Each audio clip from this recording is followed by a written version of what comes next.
Okay. All right, folks, thanks very much. It's very nearly over. One of the things that we have left for tonight is Python Music Night, hosted by Brian Kirkbride. So he'll tell you a little bit about what he and his workshop attendees have been doing and what you've got planned next. So please, thanks, Ryan.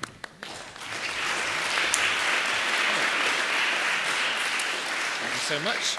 Yeah, so this morning and just after lunch, I've been doing a workshop about making live electronic music with Python with a few of the attendees. And tonight, a few of them feel brave enough to demonstrate some of the things they've been working on. But I'll also be doing a few performances, and you can feel free to come up and talk to me and ask me a question about how I'm doing it, or if you want to know more. But yeah, it'd be great if some of you could come by and support people doing it, because it is quite scary, sort of, you know, performing music that you've only just learned how to play like 2 hours ago. So it'd be really good to see some friendly faces come along and support them. And it should be a lot of fun. So it'd be good if you could come down and say hello. Right. Thanks. And actually, Ryan is far too modest because it's not. It should be a lot of fun. His talk/performance last year was one of the big highlights of the conference. So when you see somebody typing code onto the screen and music being generated through it, and he kept this up for pretty much half an hour, and there was a lot of demand to see that again, which is why it's part of tonight's event. It was also a favorite event for the STTRs because they had almost nothing to do for about 25 minutes. As well as the music and performance and demonstrations, all your knitting materials are still there, so you can continue crocheting your creations and whatever else you were doing. If you've got board games, bring them too. Our pizza van will be in attendance once more, and the bar will be there. So that's tonight at 7:30 in the lower hall. How many people are attending, intending to attend, just in case I need to revise my numbers for the pizza? Oh, okay, great. Excellent. Thank you. Dinner, our final dinner at the Clink tonight, you should be there at 7:15. That means leaving here at 6:15. And your leader tonight is John Chandler. John, would you stand up, please? He's over there at the back. He's got all your menu details, so he knows what you're eating. Now, tomorrow, we have the Sprints Day. And I hear a lot of people saying, what on earth is a code sprint? A code sprint is where we get together to collaborate, or sometimes just collaborate by ourselves if we don't find anyone else to collaborate with, to work together on a project of some kind. It could be something to do with your work, it could be a hobby project, it could be some big open source library that you want to contribute something to. You don't need to, it's called a sprint, but that doesn't mean you're going very fast necessarily. You can plod like me or just take a few fumbling steps, and that's absolutely fine. So sprints are worthwhile and valuable even to people who have just started programming, because there will be something useful that you can contribute to something. And if you just want to work on your own on a project and maybe find somebody who's there to help you, that will also work for you too. So come along. It's a really nice atmosphere. We'll just be sitting here around tables, working together, and there'll be people to help whatever it is you're doing. If you want to lead a sprint, that is, if you've got a particular project that you'd like to invite other people to collaborate on, we ask you to be here at, well, we're going to be here at 9. What sort of time, Owen, to be on the stage? To 5:15. 9:05. If you want to tell people what it is that you're going to be sprinting on, you should be here so that you can have a chance to present your work, present your project to people before we get started. May I have an indication of how many people here intend to be here for some or all of the sprints tomorrow? Excellent. Okay. Wonderful. And shortly we'll have the lightning talks, but before we do that, I know. Before we do that, I want to have our little closing ceremony, our thank yous, so that during the lightning talks, people can easily drift away as they need to. So thank you, everyone. Thank you, for being here, just for coming here. So our participants have made this, have given this a reason. That's the point of the whole exercise. We hope that you liked it enough and felt that there was enough point in it for you too, that you'll be back again. Thank you to everybody who led a workshop, who gave a talk, who ran a session during the day or during the afternoons. You have provided our program free of charge in every case. We've relied on hundreds and hundreds of hours of unpaid labors of love from our speakers. Thank you to every one of them, whether they're here or not.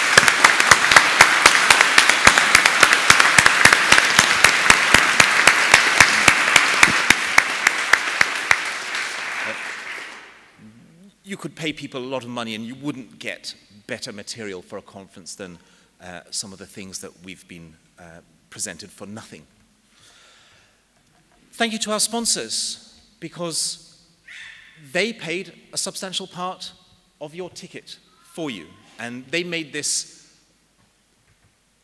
economically feasible for all of us. So most of them have gone now, but still they deserve a round of applause. Thank you to PyCon's commercial sponsors.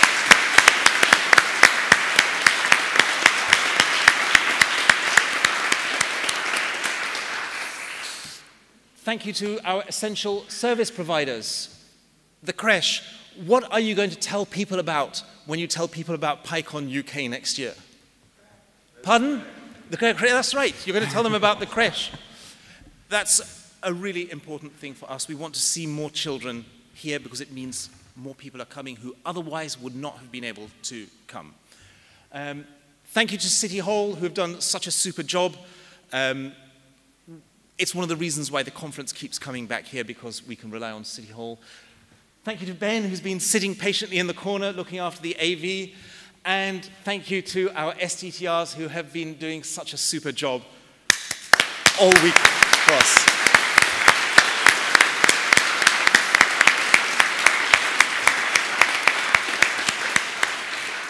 I'd like everyone who's been involved with the video team to stand up so you can see how many people did that. I know some of them have gone already, but please come to the front of the stage, please, if you're involved in the video team. The minute a talk is finished, the videos start going up online. And again, this is unpaid labor, a labor of love.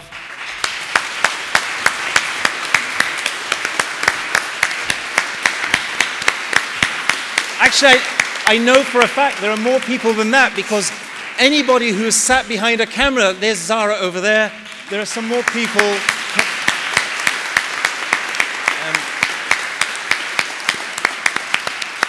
Thank you, Tim. And some of them are a bit shy, and that's also okay. Thank you very much. We can do things that would not otherwise be possible because of the dedication of people like that. Everybody, Jill, please, Georgina, every volunteer who came as an attendee and turned themselves into somebody who was going to stand around and say, is there anything I can help with? Yes, please. I know there are more of them. Often they're quite shy. They just want to help. Mark, you're amongst them. Yeah. Come on, more, yes. There are many more. You've seen them during the event.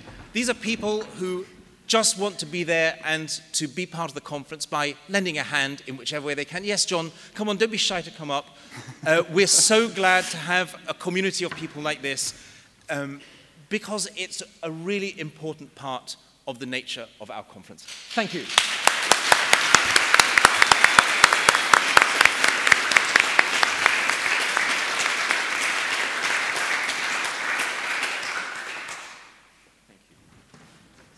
And then, last but not least, Anne's not here, but I'd like to have Owen, Alex, Christian, Peter, Kirk, Chloe, me, and Neil. Wait, I haven't seen, Oh, you are there, Neil.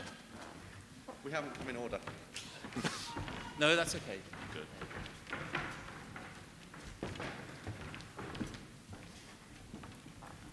I've been working with this team of people since the end of last year's conference. And I couldn't ask for a better team of people to have worked with. There hasn't been a time when there was something that needed to be done that I couldn't ask somebody to do it, whether it was really even fair for me to ask them to do it or not. And very often, they would come to me asking whether there was something that I could pass on so that somebody else could help with. You've been kind and supportive and considerate for all of that time. We've had some ups and downs in that time. It's not easy running a conference of this size, but I can really not think of a better bunch of people to have done it with. So I am truly grateful for everything that you've done, for every little bit that you've put into this conference. It's really been a pleasure to be part of a team like this, and I will remember this. So thank you all very much, and please thank the conference team.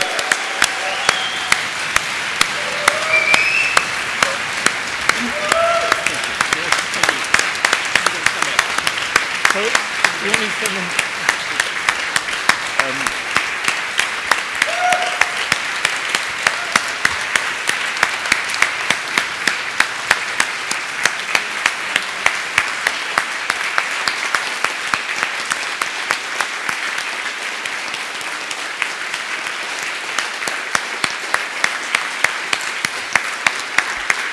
So Daniela has said some very kind things.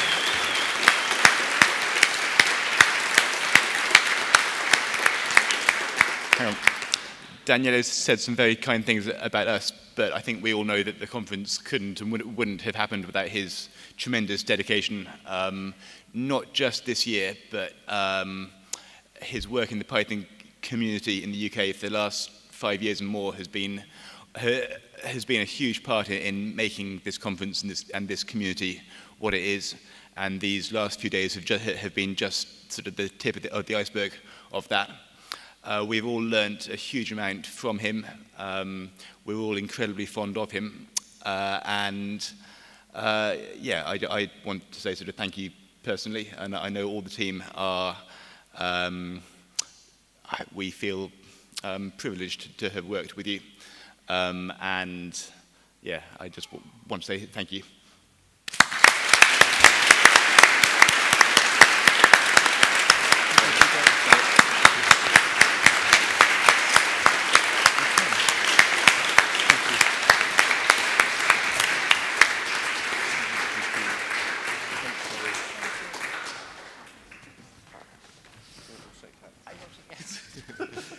If you ever find yourself lucky enough to fall into a band of people like that, to do something, then you feel that you will be able to do anything with them. So should a chance like that come your way, seize it with both hands. And now we're going to get into the lightning talks. And actually, I think I'm first. So I'll get set up here. So yes. So I present you once again Mark Smith, who's going to be in charge. And I'm going to set up briefly. So I think we're going to run the first 3 lightning talks from my computer. While he's setting his laptop to mirror, shall we get warmed up? I mean, I don't think we've done anywhere near enough applause for the last kind of 10 minutes. So, pointing. You can clap. Clap. Whoop. I've heard no whooping. Woo! I heard some stamping. That's a good noise. Remember that there's about half of us here compared to yesterday. I've seen.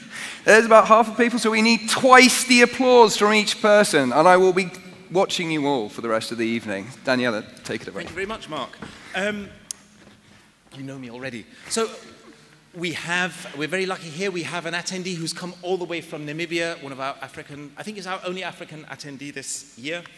And you've heard other people talk about, Adam talked about PyCon Ghana, for example, and many people have come to us to ask about how can I become involved in an African PyCon? How could I get to an African PyCon? So the last few years, I spent quite a lot of time talking about why you should come to, or whether we could have an African PyCon.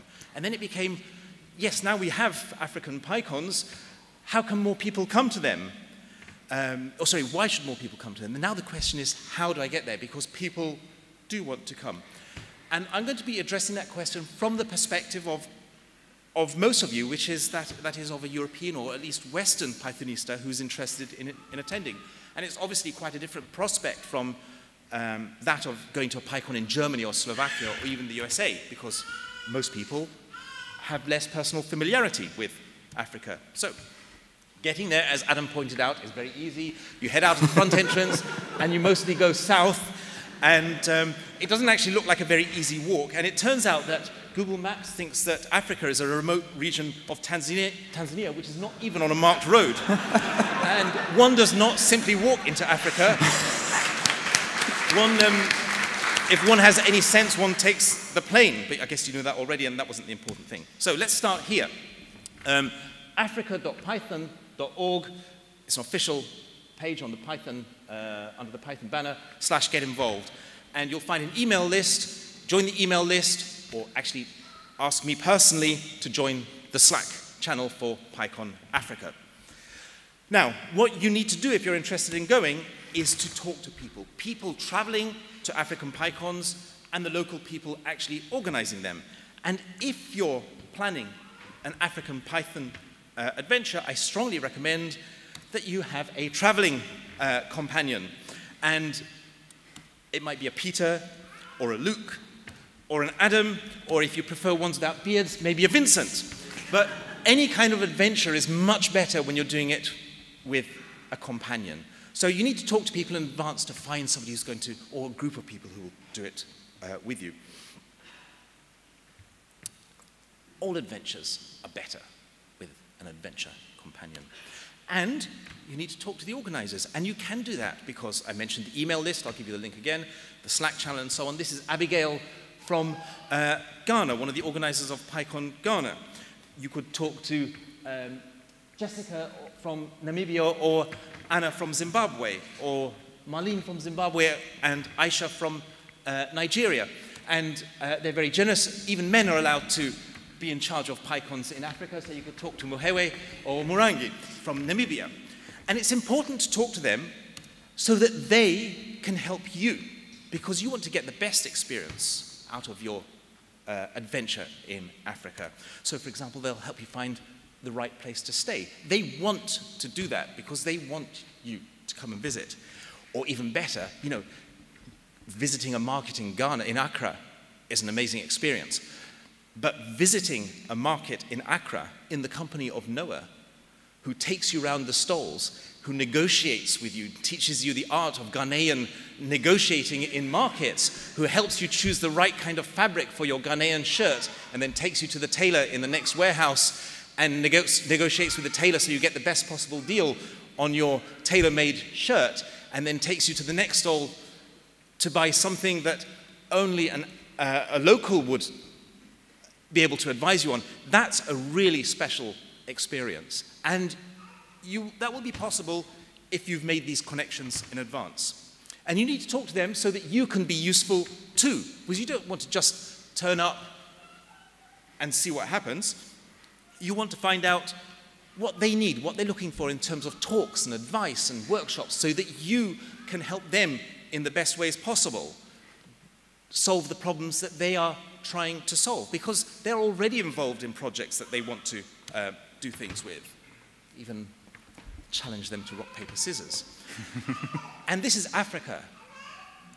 Most places in Africa are pretty amazing.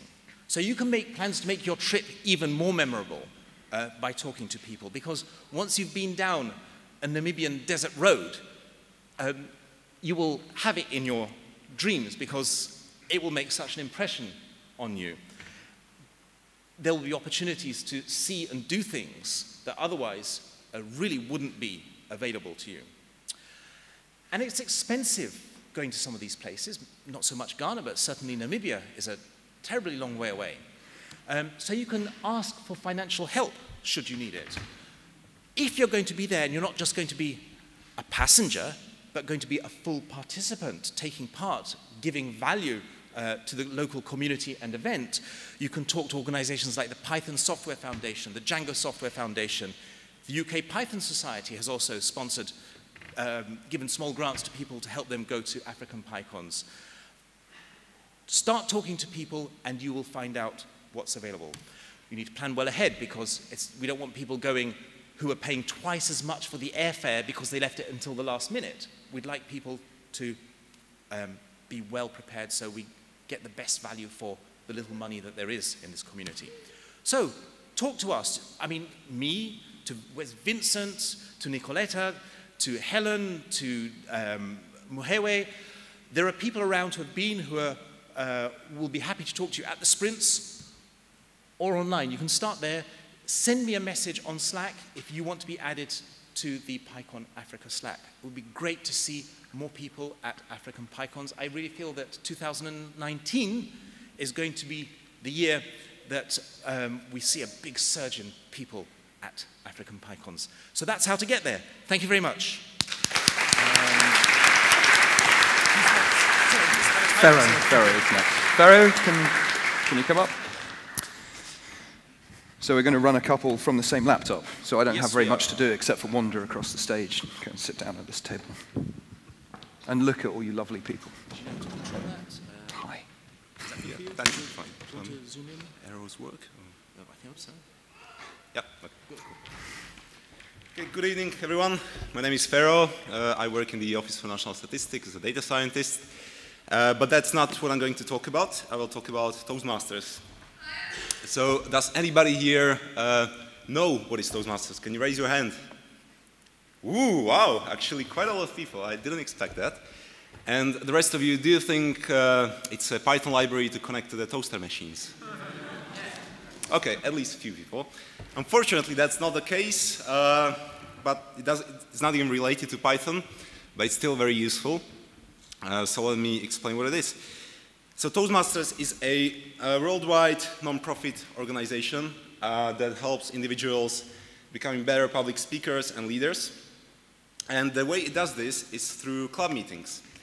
So there are clubs all over the world. You can see them up over there. It's about 16,000 clubs, and there's a reasonably good chance that there's a club nearby wherever you are based.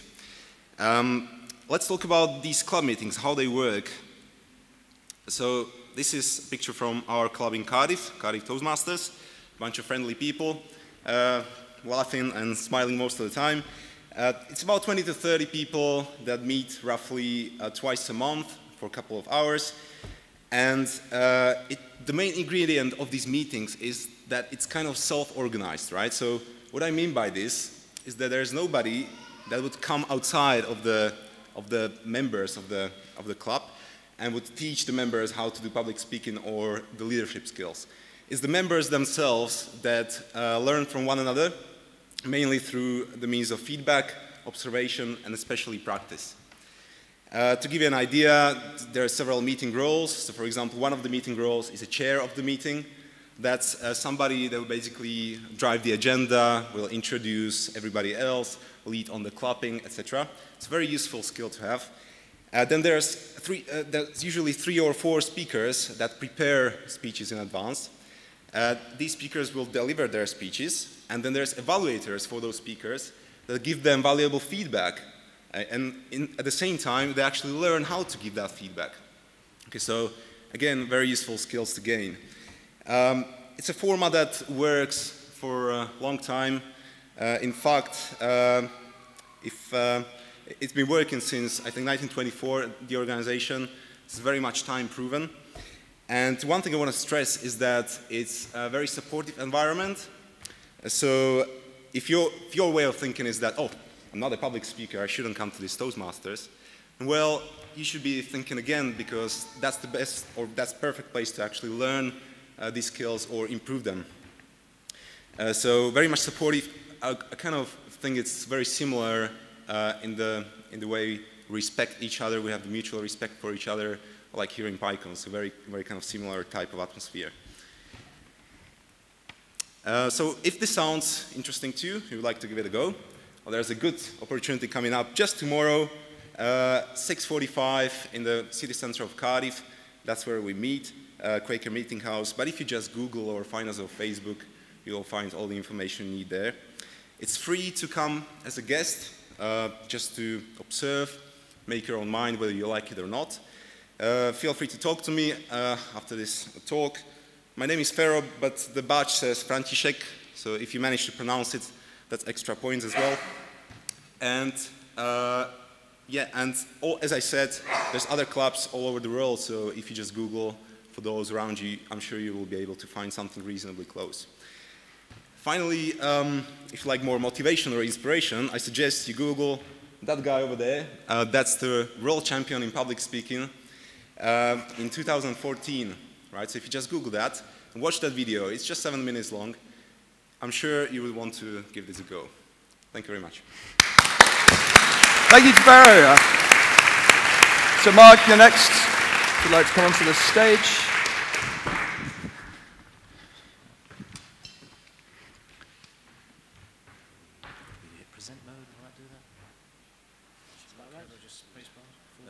Oh yeah, after Mark we have Petter, is that right? Per? You have a hand, thank you.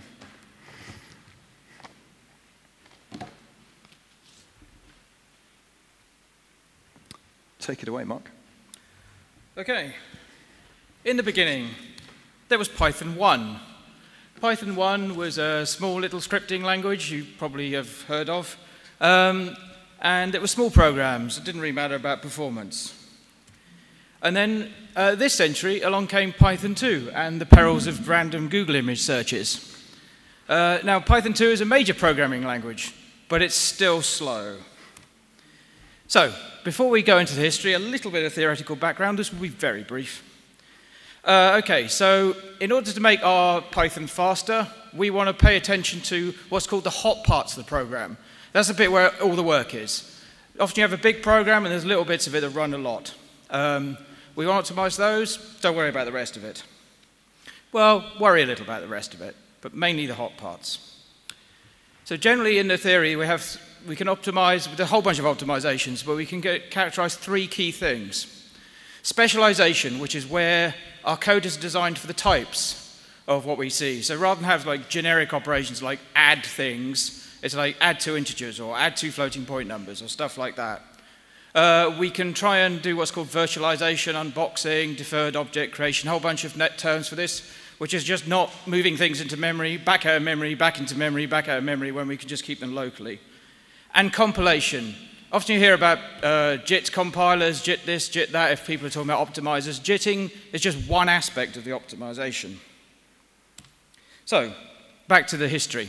The quest for performance. So 2003 until several years later, kind of petered out in 2010. A project by Armin Rigo. It started off as his master's project, and it's kind of a little local optimizer. It just optimized one function at a time, and it was really good at numeric stuff, but not generally so good. And it was a bit of a hack, well, it was quite a lot of a hack, if we're honest. And Armin says this himself, I'm not doing him down in any way. It's shortcuts, so if you change the globals underneath it, it wouldn't pick it up, and there's various other things. So he decided to do this right, PyPy, which I'm hoping you've all heard of. So PyPy was Psycho done right. It's a long-lived complex project. It did a lot of interesting scientific research, but it's arguably overly complex and overly big, and it has some slowish parts. Yeah, so it's based on, it just does a better job than Psycho. But doesn't really support the C API. Early on, it didn't support the C API at all. And has now done some excellent work, and it supports it much better. But the C API is key. The C API. Now I'm going to be controversial here and say that without the C API, Python would just be another scripting language like Ruby or Lua. I think the C API gives us the ability to embed Python, to put other Python in other things. It's just absolutely key. So there was Unladen Swallow, which is an attempt to fork C Python, retaining the C API and make things faster. But it doesn't really do the optimizations kind of in the right order. Remember specialization was the first one? Specialization is kind of an afterthought here. They're going for compilation first. So it doesn't really work. And then you may have heard of piston or pigeon. These are kind of different in detail, but in essence, they're the same things. They have the same problem as unlaid and swallow. So, why is this so hard? You know, you get fast JavaScript, fast Java, fast Lua. Why we have such a problem? Well, maybe it isn't quite so hard, but we kind of need to do it the right way. And I think the hard part is the C API. So we have to start there, which means I think we start with CPython. We have to start with CPython and then work to optimize that. We shouldn't have any preconceptions about what the hot parts of a program are. They may not be functions. They could be any parts of a program. They could straddle functions. And yeah, JIT compilation is not equivalent to optimization. It's a key part of it, but it's only part of it. Specialization is the key thing. The end. Thank you, Mark. So, well, Petter said so. Chloe, I can't see Chloe. Can you stick your hand up? Oh, there you are. Awesome. You'll be next. Sorry, just for the sake of the sound crew, when you're doing a lightning talk, try to avoid walloping the microphone. So, everyone. It was just a coincidence. There was a lot of flinching going on the side of the stage.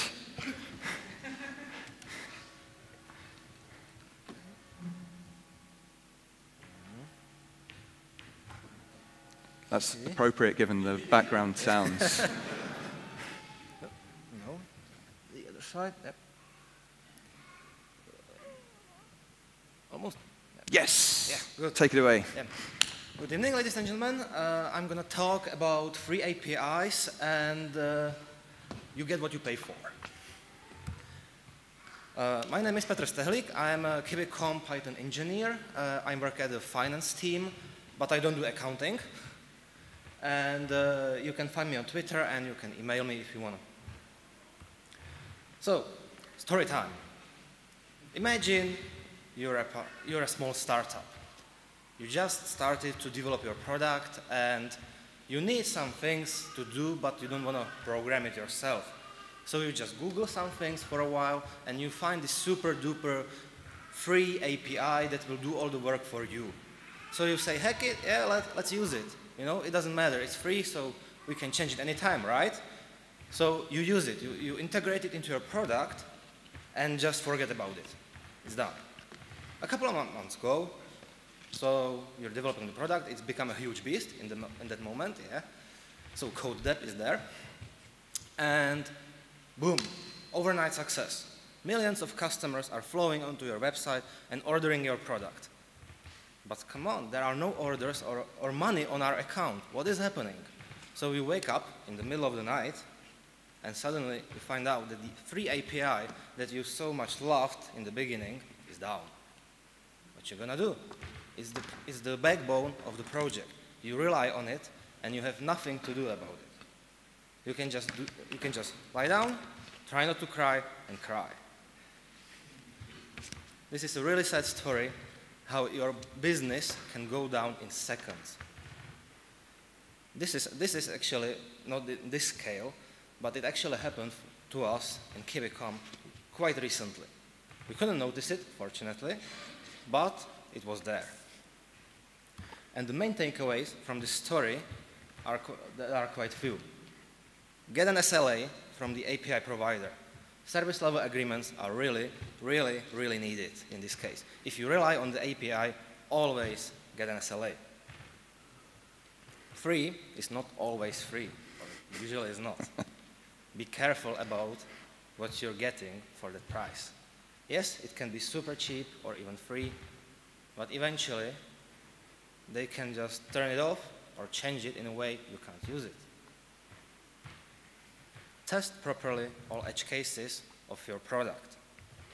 This generally means test your API or your product for when the API, the third-party API, is down.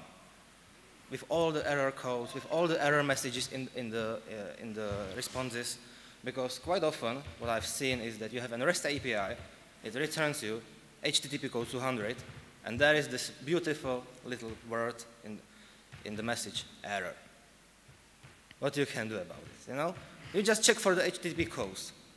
But you're fine. It's a 200, so you carry on, you know? No, you have to check for all edge cases. And if everything goes berserk, have a contingency plan. Have run books, have people who are watching the product. Have, for example, PagerDuty. It's been talked here about, and you really need it. Just don't have passive monitoring, have active one. That's the story. Oh, thank you sorry. very much. There we go. Thank you, Professor.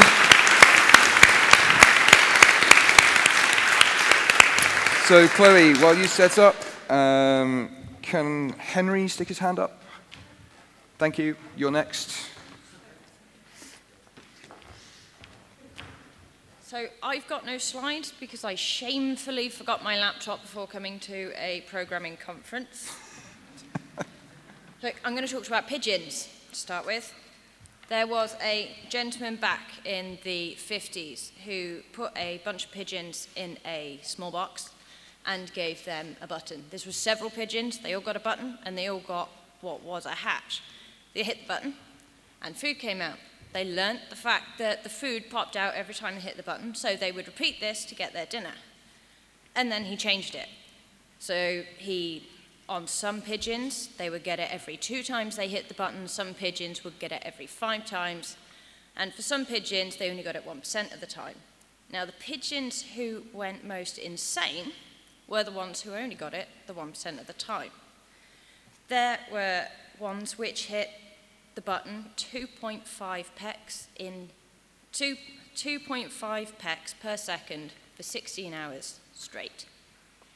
And one managed 87,000 pecks of the button for 14 hours for 1% of the time to get the food. He must have had a sore beak. So, if you replace the button with your phone, the reward as a funny meme, as a message with your friends, how many times do you check your phone without even getting a notification? We are all trained to enjoy dopamine. You have our rewards of all of these memes, and we're addicted to our phones.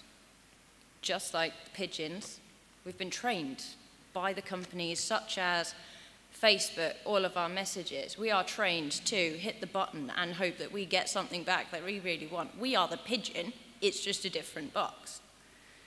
So there's a journal of the Association of Consumer Research which has actually proven that with our phones in the same room, we do not concentrate as much. We don't sleep as well, and we don't get through, say, our actual thinking, concentration. They did an experiment of 500 people, which tested their memory and the attention span. They did it based on the phone being in the pocket, always on silent. So in the pocket, in a bag, on the table, and then the test again with the possessions outside of the room. The people with the phone, even with it in a separate room, despite the fact that they couldn't hear it, nothing was going on it, performed better. And the same applies when you're sleeping. So what is happening is that a part of your brain is then allocating to monitor your phone, such as when you hear your name in a room full of people. Part of your brain is waiting to hear your name. Part of your brain has been trained to wait to hear your phone. So a challenge would be, is by the end of this session, can you suppress the urge to check your phones? Which is a pain. And count how many times you get the urge to go and check your phone and notice how dependent we all really are on them. And I'd be interested to see how many people do not feel the urge to touch their phones. Thank you. Woo! Thank you, Chloe.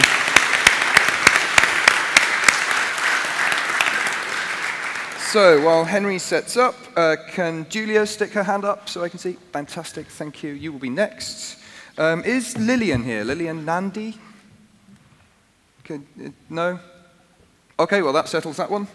There's a confusing tick on the card, so we weren't sure whether that was a yes or a no. So I spent the whole of the last talk staring at my phone, but I have a timer on it to tell me when people are supposed to finish speaking. So I have an excuse. None of you have excuses.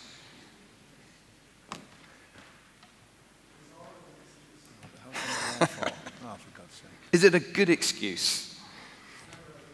It's never a good excuse.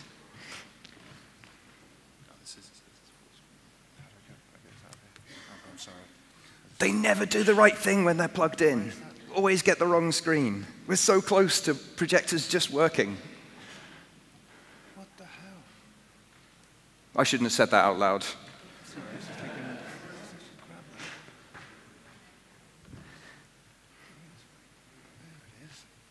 Sorry.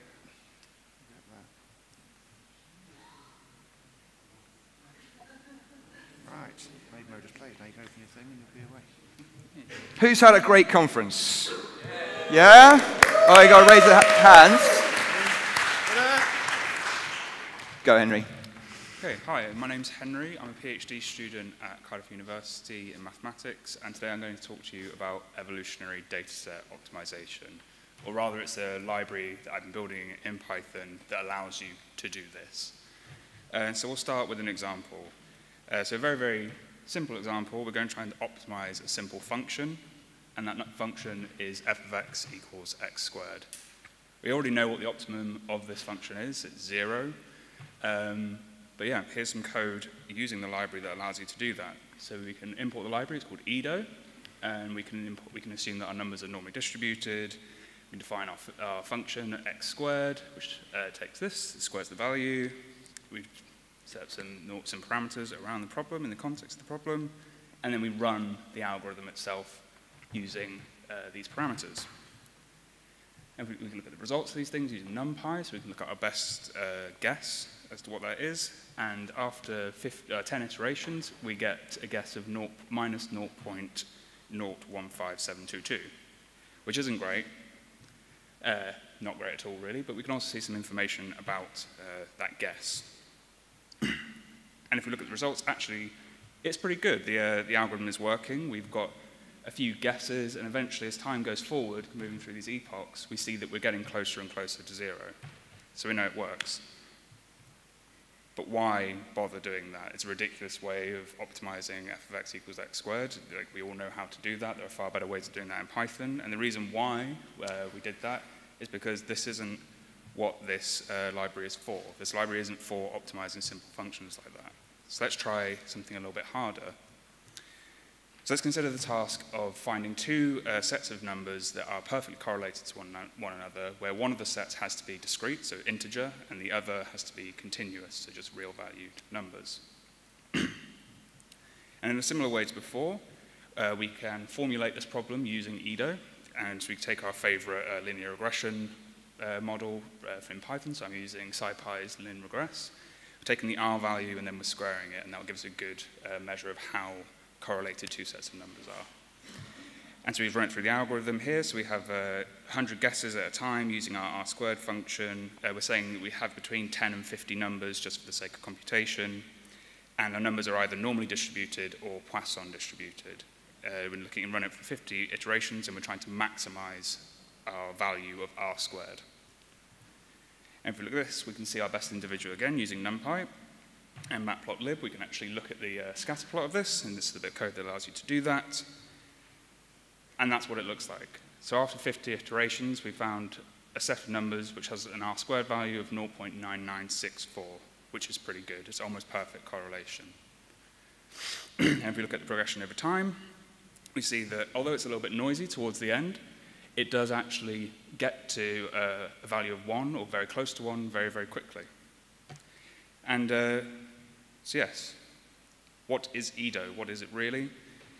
It's an artificial data generation framework built on NumPy and pandas. It basically allows you to just build data sets. And it's really, at its core, it's a genetic algorithm or an evolutionary algorithm that works over time. And yeah, so it's for creating useful data sets, but more importantly, it allows you to have an understanding of what makes a particular data set good for a particular algorithm that you're looking at. So you could take any algorithm with an objective function, pass it to edo, and it would create datasets for which it performs well, but also it gives you information on what kind of datasets they actually are. And yeah, if you want to read the documentation, it's on Read the Docs. It's tentative at the moment, but it's there, and the source code is on my GitHub. So thank you. Thank you, Henry. So while Julia sets up, our next speaker will be Rob. You're Rob? Excellent. I have such a good selection of talks. In fact, we've had such a good selection of talks for the whole 4 days. Oh, it's time for the clink. So people are off to the clink, should leave now. I think I worded that better than yesterday. Everybody go to jail. Oh, I fell down there.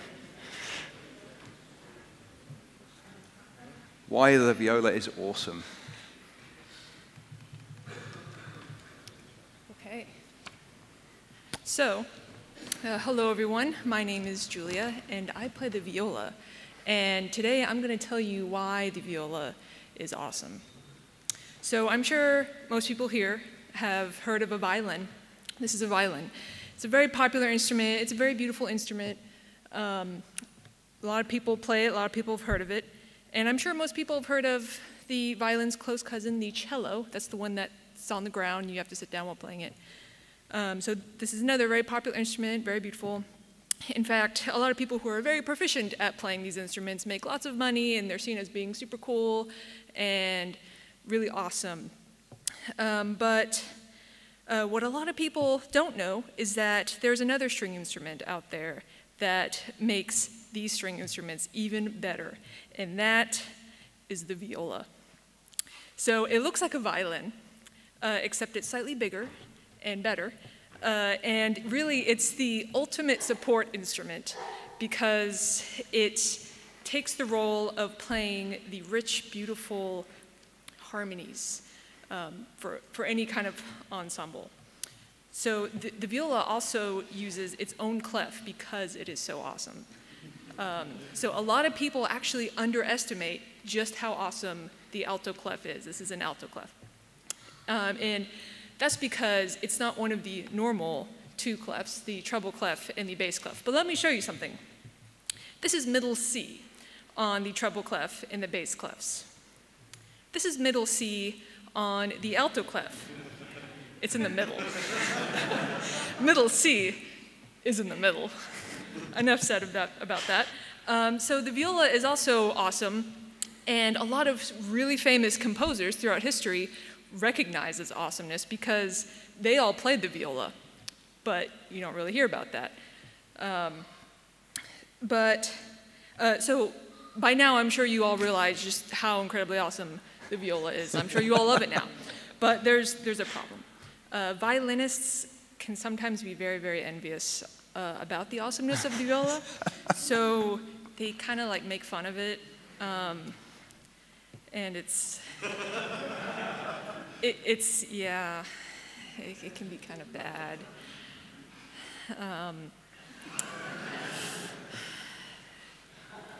Yeah,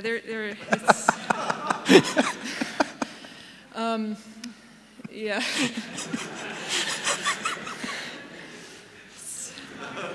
It's very sad. But this is where I need all of your help. So now that you all recognize just how awesome the viola is, I would like for you all to always show your appreciation toward any violist that you meet, and also just respect the viola. Thank you. Woo! Thank you, Julia. I've always underestimated the viola, but now I have been taught my lesson. So I told Rob that actually I was going to speak before him, but I think we've got time for another 2 talks. So if you'd like to set up now. Sorry, Rob. And then I think Alex is going to be our last speaker. Alex? Excellent. While you set up on the stage, I'm going to do a quick talk without slides. Because I'm abusing my power, basically. Lightning talks.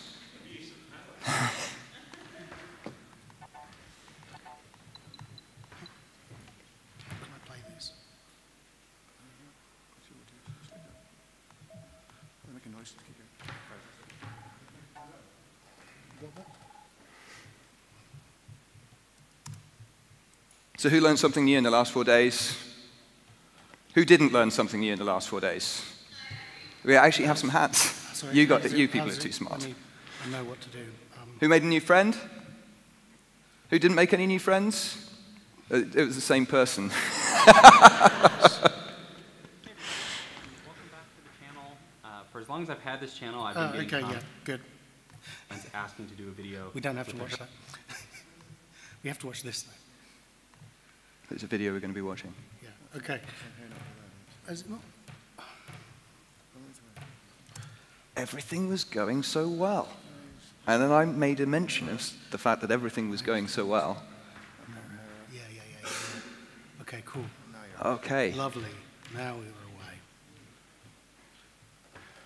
away. Okay. Hi, I'm Rob. The reason I'm giving this talk is because I've got a new hobby. And my new hobby is PyWars. And I started telling some people at this conference about PyWars. And they said, the what? What's PyWars? So I hope that a few of you don't know what PyWars is and want to learn what it is, because I think it's really cool. And I prepared a little video for you where you can...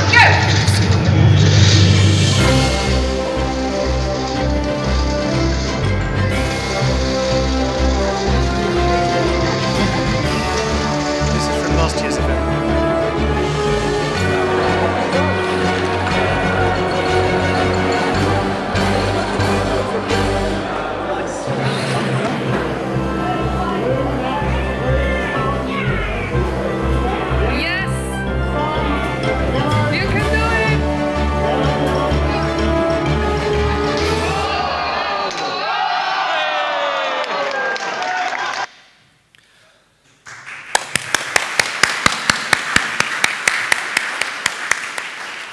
So this is the basics. I'm completely new to this thing, so I'm telling you about something that I haven't actually done yet, but I've applied to participate this coming year, which is going to be in Cambridge, UK, on the 30th and 31st of March. There's one day for schools and one day for other teams, so I've entered a team from my work. There's some rules on their website. Basically, you're going to be making a little robot. And it's got a Raspberry Pi at the core, hence PyWars. And of course, we're going to be running Python on our robot, right? So there are sets of challenges that you get to compete in that you saw some of in my video. There are remote control challenges, and there are also autonomous challenges where you can really show your Python chops. All kinds of different stuff you can read about on the website. And of course, they have a theme. It's in space this year, so you get to make a space-themed robot. Building robots doesn't have to be hard these days, okay? I'm not an electronics whiz. I just wanted to do autonomous Python stuff. So get rid of all the wires. These guys make fantastic little boards that plug together. It's like Lego. I want to particularly mention Pyborg because their stuff is amazing. Even I can use it, mostly. And your deadline, if you want to apply, that date, you might realize, is quite soon. It's this weekend. So go ahead and read about them on their website. They still have some slots available, I believe, pywars.org. And I've spent a month so far building a robot, running code on it, driving it around at work. I've had a great time. I think that some people in this room would probably have a great time as well. So that's it. Fantastic. Woo! Oh, and that's my robot. Rob, come back next year and do a lightning talk about it. I would love to. I'll do a full slot. It's fine.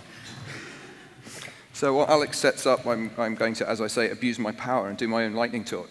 So Daniela did a talk at, I think, PyCon UK or EuroPython about power and how he became suddenly hungry for it, and this is why he organizes conferences. It was kind of quite inspiring. It was really about how you can make small changes, or rather, we're all capable of making changes that affect the world around us in beneficial ways. And I'm here because of a lightning talk, and because I think the lightning talks are important, and I would like to tell you why. So 18 years ago, in around 2000, I started programming in Python. But I didn't join the community until 8 years later. So 10 years ago, I went to my first Python conference, which was EuroPython in Birmingham, run by the same people who at the time ran PyCon UK. And I watched the lightning talks, and I thought they were fantastic, but I didn't pluck up the courage to do a lightning talk for another 2 years.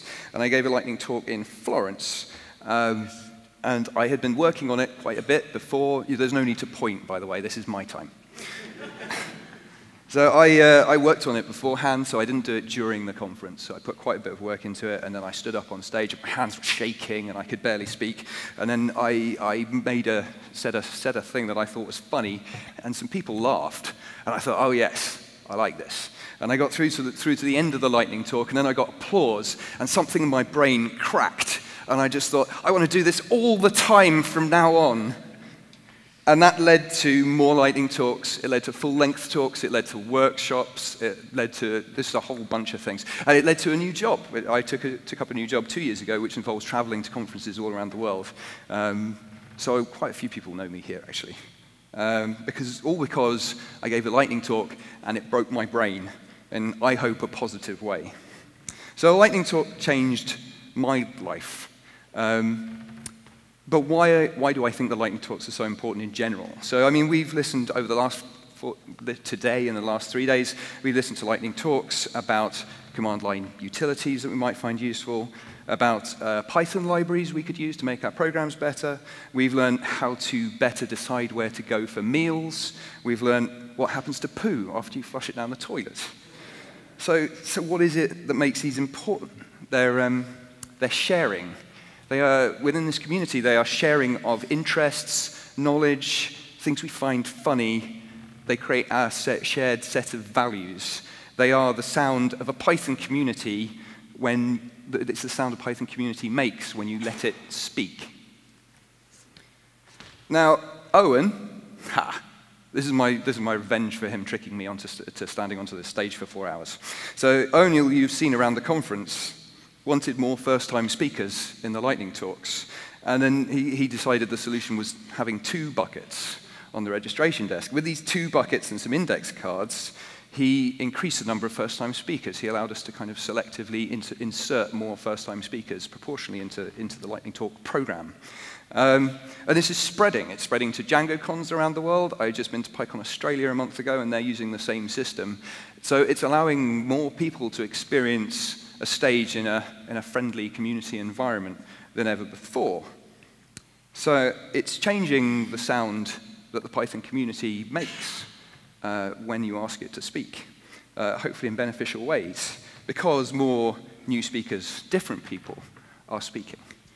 So not all of those first-time lightning talk speakers will be so inspired to have their brain broken by their first lightning talk, but some will. And as they do, our community will change and flourish because of it. Thank you very much.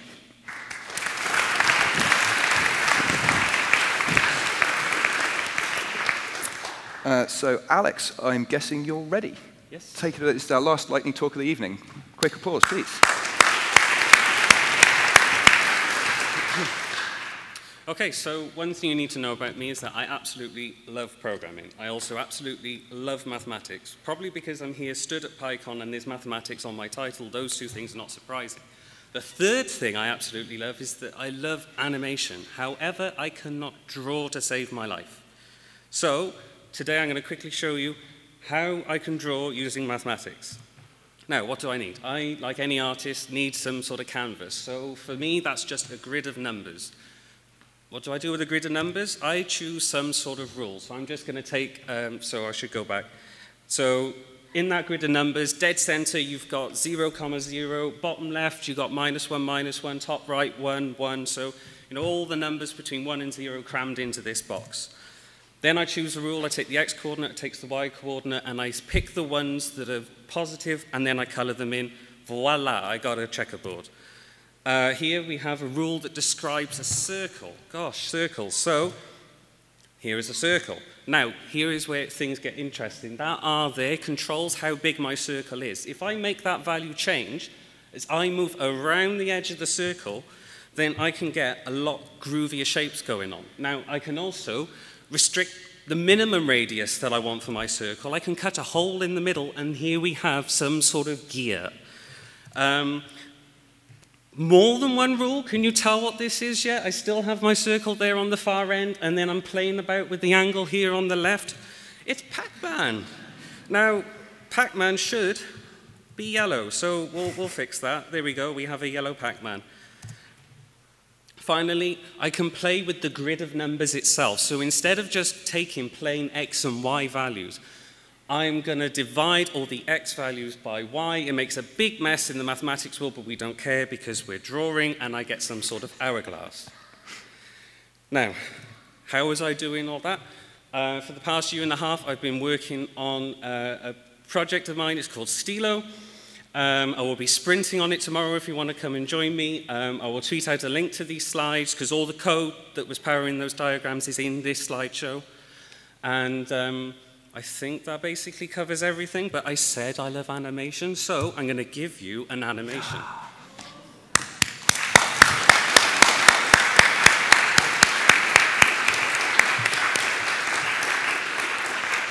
Thank you very much, Alex, for rounding out our lightning talks for the day. Thank you to all our speakers from today. Thank you to all our speakers for the last 4 days. A big round of applause to everybody. And I will hand over to Daniela to say a few words. That's it. So all that's left is tonight, the Python Music Night downstairs in an hour's time. Also board games if you have some. The knitting stuff will be there. Sprints tomorrow if you're staying on. So hope to see you there. But otherwise, see you in 2019 and have a safe journey home. And thank you, everyone.